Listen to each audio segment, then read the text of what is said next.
नमस्कार, स्वागत है आपका एपीएन न्यूज में और मैं हूं आपके साथ कुमार कुणाल धीरज। खबरों की शुरुआत करेंगे इस वक्त की सबसे बड़ी खबर से। जी हां, अखिलेश यादव ने केशव प्रसाद मौर्य पर एक बार फिर तंज कसा है। जी हां, लखनऊ की सियासी गलियारों से निकलती यह खबर अब राजधानी तक दस्तक देने लगी है। केशव मौर्य, उन्होंने कहा है कि दिल्ली के मोहरे बन गए हैं, दिल्ली के वाईफाई के वह पासवर्ड बन गए हैं। आपको बता दें कि अखिलेश यादव अपने चुटीले अंदाज के लिए जाने जाते हैं और लगातार बयानबाजी कर उन्होंने राजनीतिक गलियारों में हड़कंप मचा रखा है। उन्होंने कहा है कि दिल्ली के वाईफाई के पासवर्ड बन गए हैं केशव प्रसाद मौर्य, और इस पर लोगों की प्रतिक्रियाएं आने भी शुरू हो गई है। इसके साथ ही केशव प्रसाद मौर्य का अखिलेश पर पलटवार भी हुआ है। उन्होंने कहा है कि अखिलेश यादव तो खुद कांग्रेस के मोहरे बन चुके हैं।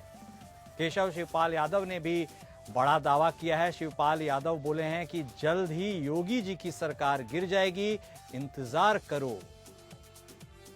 इसके साथ ही अखिलेश को मॉनसून का ऑफर बरकरार है, ऐसा उन्होंने कहा है। समाजवादी पार्टी के राष्ट्रीय अध्यक्ष अखिलेश यादव ने कहा कि केशव प्रसाद मौर्य दिल्ली के मोहरे बन गए हैं। उनके इस बयान ने लगातार सियासी गलियारों में एक तहलका मचा रखा है। उन्होंने बार बार कहा है कि वह दिल्ली के वाईफाई के पासवर्ड हैं।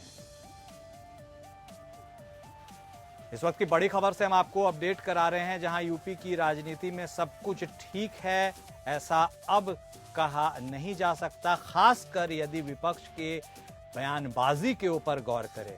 अब क्या यह व्यंग्य कसते हुए उनका यह कहना है, या वाकई अंदर कुछ सियासी समीकरण कुछ ऐसे बन रहे हैं जो इसकी ओर इशारा करता है कि योगी जी की जो सरकार है वह स्थिर है या अस्थिर है, इसके ऊपर कुछ कहा नहीं जा सकता। बीजेपी 2027 में 2017 को दोहराएगी, ऐसा कहने वाले हैं केशव प्रसाद मौर्य। उन्होंने कहा है कि कमल खिला है और खिलता रहेगा।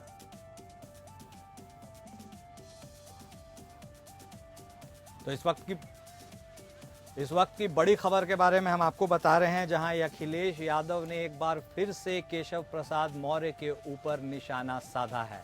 उन्होंने साफ तौर पर कहा है कि वह दिल्ली की वाईफाई के पासवर्ड बन गए। हालांकि केशव प्रसाद मौर्य ने भी पलटवार किया है, तुरंत पलटवार किया, और उन्होंने कहा कि वह कांग्रेस के मोहरे बन चुके हैं अखिलेश यादव, और अखिलेश यादव को ऐसी गलतफहमी पालने की आदत हो गई है। अति पिछड़ों को निशाना बनाने और अपमान करने की जगह समाजवादी पार्टी को अपने अस्तित्व को बचाने पर ध्यान देना चाहिए। देखते नहीं आप, जब दिया आखिरी में फड़फड़ाता है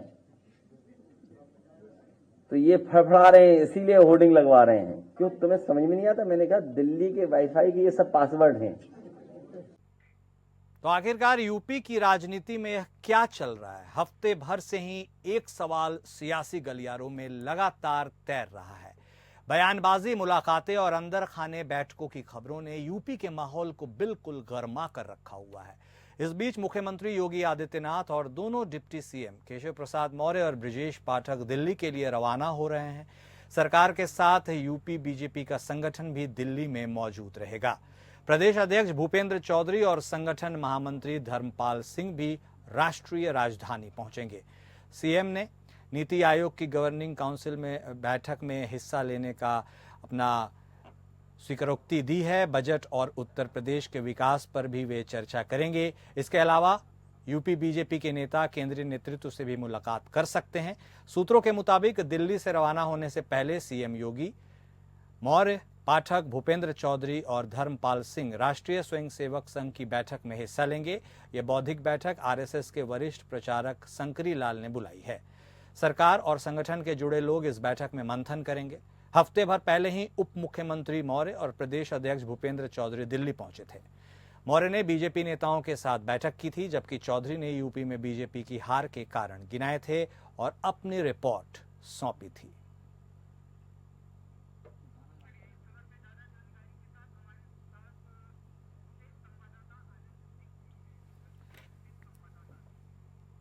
और इस खबर पर रुख करेंगे और ज्यादा जानकारी लेने के लिए हमारे विशेष संवाददाता आनंद सिंह जी हमारे साथ जुड़ गए हैं। जी आनंद सिंह जी, जिस तरह से अखिलेश यादव बयानबाजी कर रहे हैं, लगातार यूपी की सियासी घटनाक्रम को उथल पुथल के तौर पर देखा जा रहा है, क्या वाकई अंदर सब कुछ ठीक है?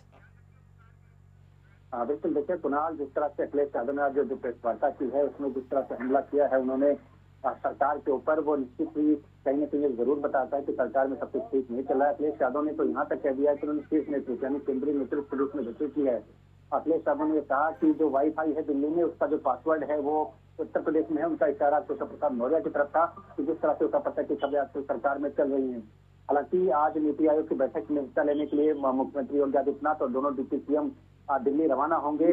तो ऐसे में जो दिलचस्प ये है कि जो दिल्ली में मुलाकातें होंगी, कहा जा रहा है कि जो नीति आयोग की गवर्निंग काउंसिल की बैठक है उसके बाद मुख्यमंत्री योगी आदित्यनाथ, प्रधानमंत्री नरेंद्र मोदी, जेपी नड्डा और अमित शाह से मुलाकात कर सकते हैं।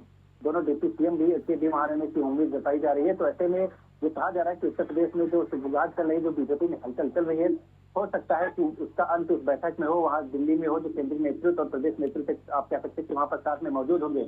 लेकिन इस बीच अखिलेश यादव ने जो हमला बोला है वो जरूर कहीं न कहीं इस बात की तरफ इशारा करता है कि सब कुछ ठीक नहीं चला। अखिलेश यादव ने न सिर्फ ये कहा है कि वाईफाई का पासवर्ड उत्तर प्रदेश में है, बल्कि उन्होंने जो लोकसभा चुनाव में बीजेपी की हार हुई उस पर भी तंज कसा है और यह कहा है कि जो जाति की राजनीति का आरोप हम पर लगता था, एमवाई यानी मुस्लिम यादव की राजनीति का आरोप लगता था, उसी एमवाई यानी मोदी और योगी को ईडीए ने हरा दिया है।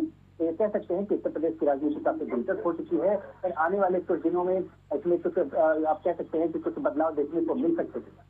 आनंद जी, एक और सवाल आपसे लेना चाहेंगे, जहां यह जानना बेहद जरूरी है कि लोगों की निगाहें इस बात पर भी है कि क्या दोनों डिप्टी सीएम के साथ मिलेंगे प्रधानमंत्री मोदी और अमित शाह जी से, या फिर उनकी मुलाकात अकेले अकेले होगी? क्या ये मुलाकात में सामंजस्य भी इस बात को दर्शाएगा कि आगे क्या कुछ रोड मैप निकल सकता है?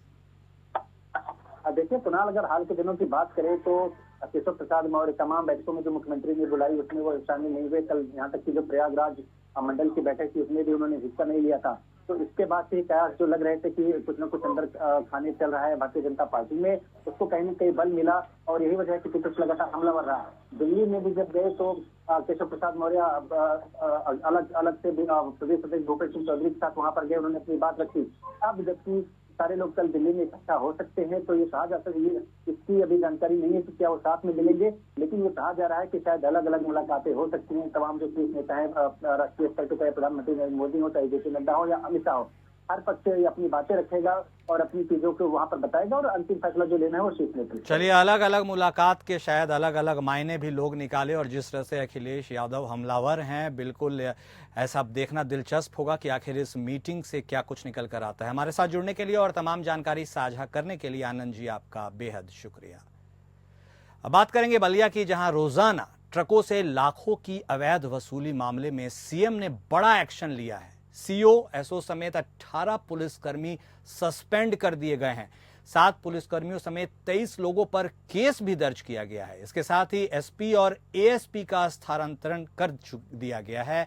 वाराणसी के अतिरिक्त महानिदेशक पीयूष मोडिया और डीआईजी आजमगढ़ वैभव कृष्ण की छापेमारी ने बिहार यूपी सीमा पर हो रहे पुलिस के काले कारनामे की मानो पोल खोल कर रख दी है। पुलिस विभाग में बिहार सीमा पर स्थित नरही थाना जिला ही नहीं बल्कि आसपास के जनपदों में सबसे कमाऊ थाने की श्रेणी में माना जाता है। यहां पर तैनाती के लिए विभाग में बोली लगती है या फिर किसी उच्चाधिकारी के यहां से सीधे कमांडर के पास सूची भेज दी जाती है। पिछले 18 महीने से पन्नेलाल इस थाने पर तैनात थे। इस बीच कई थानों के थानाध्यक्ष बदले गए, लेकिन उनके ऊपर महकमा किसी अधिकारी ने हाथ डालने की हिम्मत नहीं जुटा पाई। छापेमारी में पकड़े गए दलालों ने एडीजी को बताया कि वो थानाध्यक्ष और चौकी प्रभारी के कहने पर ट्रकों से वसूली करते थे। प्रति ट्रक 500-500 रुपए वसूली हुआ करती थी। इसमें से 400 रुपए थानाध्यक्ष पन्नेलाल जबकि 100 रुपए पिकेट ड्यूटी पर रहने वाले सिपाही को दिया जाता था। ये सब कुछ के पीछे थानेदार थे, ऐसा आरोप लग रहा है।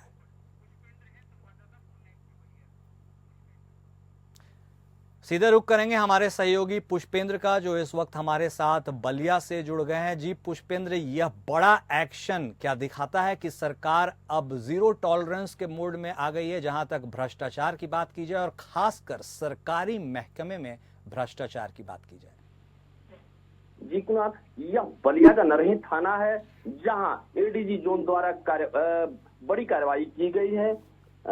खुद सादे वेश में 12 बजे एडीजी जोन आते हैं और उजियार भरौली तिराहे पर जो बिहार से लगा हुआ यूपी बिहार का बॉर्डर लगता है, वहां अचानक से छापेमारी करते हैं और वहां 2 ड्यूटी पर आरक्षी जो तैनात थे उनकी गिरफ्तारी करते हैं। 3 वहां से आरक्षी ड्यूटी पर जो तैनात थे वो भाग जाते हैं। इसके बाद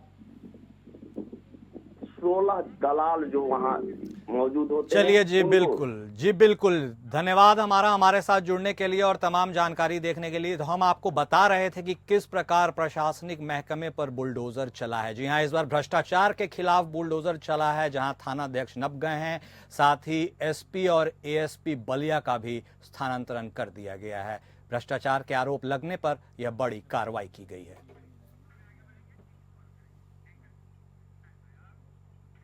और अब बात करेंगे कारगिल विजय दिवस की, जहां प्रधानमंत्री नरेंद्र मोदी ने 25वीं वर्षगांठ के लिए लद्दाख के द्रास पहुंचकर शहीदों को नमन किया। इस मौके पर प्रधानमंत्री नरेंद्र मोदी ने कहा, कारगिल में हमने केवल युद्ध नहीं जीता था, हमने सत्य, संयम और सामर्थ्य का अद्भुत परिचय दिया था। भारत इस समय शांति के लिए प्रयास कर रहा था, बदले में पाकिस्तान ने फिर एक बार अपना अविश्वासी चेहरा दिखाया, लेकिन सत्य के सामने असत्य और आतंक की हार हुई। प्रधानमंत्री नरेंद्र मोदी ने कहा, पाकिस्तान ने अतीत में जितने भी दुष्प्रयास किए हैं उसे हमेशा मुंह की खानी पड़ी, लेकिन पाकिस्तान ने अपने इतिहास से कुछ भी नहीं सीखा है। वो आतंकवाद के सहारे अपने आप को प्रासंगिक बनाए रखने का प्रयास कर रहा है। लेकिन आज जब मैं उस जगह से बोल रहा हूं जहां आतंक के आकाओं को मेरी आवाज सीधे सुनाई पड़ रही है, मैं आतंकवाद के इन सरपरस्तों को कहना चाहता हूं कि उनके नापाक मंसूबे कभी कामयाब नहीं होंगे। आतंकवाद को हमारे जांबाज पूरी ताकत से कुचलेंगे। वहीं अग्निपथ स्कीम को लेकर पीएम मोदी ने विपक्ष को खूब सुनाया। आज लद्दाख की ये महान धरती कारगिल विजय के 25 वर्ष पूरे होने की साक्षी बन रही है। कारगिल विजय दिवस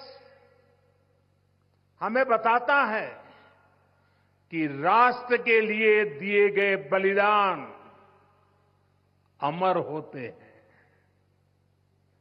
दिन, महीने, वर्ष, सदियां गुजरते हैं, सर्दियां भी गुजरती हैं, मौसम भी बदलते हैं, लेकिन राष्ट्र की रक्षा के लिए अपनी जान की बाजी लगाने वालों के नाम अमिट रहते हैं। वहीं लोकसभा में नेता प्रतिपक्ष राहुल गांधी ने साफ तौर पर कहा है कि राजनीतिक प्रतिद्वंदिता के चलते उन्हें मुकदमे में फंसाया गया है। जी हां, सुल्तानपुर के कोर्ट में आज उनकी मानहानि मामले में पेशी हुई, जहां एमपी एमएलए कोर्ट में वे उपस्थित हुए। राहुल गांधी ने न्यायाधीश से कहा, उन्होंने खुद को बेकसूर बताया। आधे घंटे वे उपस्थित रहे और उसके बाद राहुल गांधी कोर्ट से रवाना हो गए। कांग्रेस कार्यकर्ताओं ने उनके वाहन पर फूल बरसाकर उनका स्वागत किया। दरअसल 8 मई को कर्नाटक के बेंगलुरु में, और जी हां, यह बात 2018 की है, जहां चुनावी सभा के दौरान राहुल गांधी ने अमित शाह को लेकर अभद्र टिप्पणी की थी। राहुल के बयान से आहत होकर जिले के कोतवाली देहात थाना अंतर्गत हनुमानगंज निवासी बीजेपी नेता विजय मिश्रा ने अगस्त 2018 में राहुल के खिलाफ एमपी एमएलए कोर्ट में परिवाद दायर किया था। लंबी प्रक्रिया चलने और पेशी पर नहीं पहुंचने को लेकर विशेष जज ने दिसंबर 2023 को राहुल गांधी के विरुद्ध वारंट जारी कर दिया था। राहुल गांधी ने 20 फरवरी 2024 को कोर्ट में समर्पण किया, जहां तत्कालीन जज योगेश यादव ने उन्हें 25-25 हजार के 2 मुचलके पर जमानत देते हुए 2 मार्च को बयान दर्ज कराने का आदेश दिया था। बीते 26 जून को कोर्ट ने राहुल गांधी को व्यक्तिगत रूप से तलब किया था। कोर्ट में सुनवाई के दौरान राहुल गांधी ने कहा कि उन्हें राजनीतिक प्रतिद्वंदिता के तहत फंसाया गया है, इसमें उनका कोई अपराध नहीं है।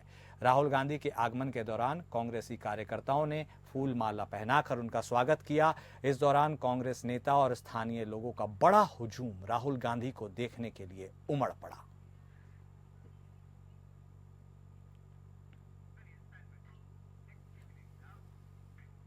वहीं संसद में मॉनसून सत्र का आज 5वां दिन है। पिछले 4 दिन विपक्ष के हंगामे की भेंट चढ़ चुका है। वित्त मंत्री निर्मला सीतारमण ने मोदी सरकार के तीसरे कार्यकाल का पहला बजट पेश किया था।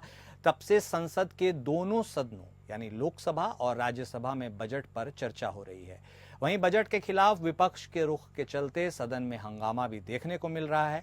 केंद्रीय मंत्री रामदास अठावले ने कहा, सरकार बेरोजगार नौजवानों को राहत दे सके इसलिए भी अग्निवीर योजना लेकर आई गई है। कुछ दिन नौजवान अगर अग्निवीर योजना में काम करते हैं तो उन्हें सेना के दूसरे विभागों में काम करने का अवसर भी मिलता है। वहीं समाजवादी पार्टी सांसद अवधेश प्रसाद ने कहा कि अग्निवीर योजना पर मुझे यह कहते हुए गर्व है कि हमारी सेना का एक गौरवशाली इतिहास रहा है, लेकिन अफसोस है कि बीजेपी की सरकार ने अग्निवीर योजना की व्यवस्था की है। इससे ज्यादा अपमान सेना का हो ही नहीं सकता। जब इंडिया गठबंधन की सरकार आएगी तो हम 24 घंटों में इस योजना को खत्म करके सामान्य भर्ती चालू करेंगे।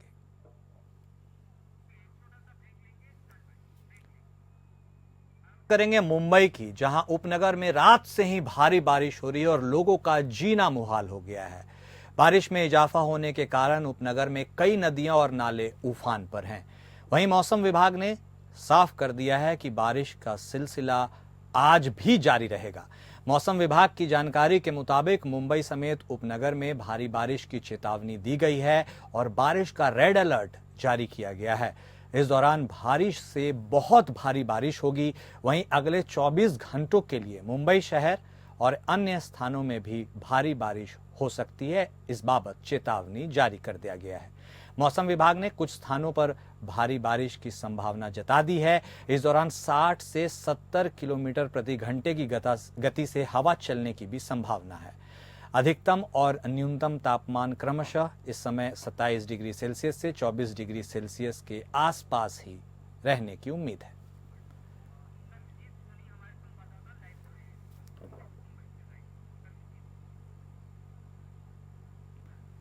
और हमारे विशेष सहयोगी सर्वजीत सोनी इस वक्त हमारे साथ मुंबई से जुड़े हुए हैं। जी सर्वजीत, आपका स्वागत है। और लेकिन मुंबई वाले बेहाल हो गए हैं। लगातार हो रही बारिश ने आम जनजीवन को अस्त व्यस्त कर दिया है। ताजा अपडेट क्या है? मुंबई में किस तरह से अलर्ट जारी कर दिया गया है। फिलहाल अभी बारिश रुकी हुई है, लेकिन मुंबई स्टेट के साथ साथ कई ऐसे जिले हैं जिन पर रेड अलर्ट है। पानी का जल भराव अभी भी ज्यादा है। एनडीआरएफ की टीम है उससे वहां पे तैनात कर दी गई है। जो गांव है, जो समुद्री किनारे जो गांव है, उन्हें खाली तो कराया गया है, लेकिन जैसे साथ में पुणे की बात करें, महाराष्ट्र के रत्नागिरी की बात करें तो वहां पे बड़े पैमाने पर जल स्तर जो है बढ़ा हुआ है। जल भराव की स्थिति है काफी दयनीय है वहां पे और विभाग की तरफ से कार्रवाई की जा रही है और जिस तरफ से राहत बचाव भी कार्य किया जा रहा है। लेकिन मुंबई में कहीं ना कहीं राहत है, हल्की हल्की बारिश है फिलहाल आज। जी, हम देख सकते हैं कि आप खुद बारिश के बीच खड़े हुए हैं और लगातार रिपोर्टिंग कर रहे हैं। नगर निगम की ओर से क्या कुछ व्यवस्था की गई है ताकि लोगों को आराम मिल सके? जिस तरह से लगातार बारिश को देखते हुए विभाग की तरफ से, जो शिक्षण विभाग की तरफ से हॉलीडे जारी कर दिया गया है और लोगों से अपील किया गया है कि अगर जरूरत हो घर से निकले। और वहीं मुंबई की तरफ से जो बीएमसी की जो टीम है वो तैनात की गई है। तभी वाटर लॉगिंग समस्या ना हो इसके लिए भी बीएमसी की टीम तैनात की गई है। महाराष्ट्र में कई ऐसे जिले हैं जो अभी भी रेड अलर्ट के दायरे में है। आगामी जो घंटों में ज्यादा बारिश हो सकती है ऐसा अनुमान लगाया तो अलर्ट जारी कर दिया गया है। जी, आप भी अपना ख्याल रखिए और इस बारिश में बिल्कुल अपने सेहत का भी ख्याल रखिए। हमारे साथ जुड़ने के लिए, तमाम बातचीत करने के लिए आपका बेहद शुक्रिया।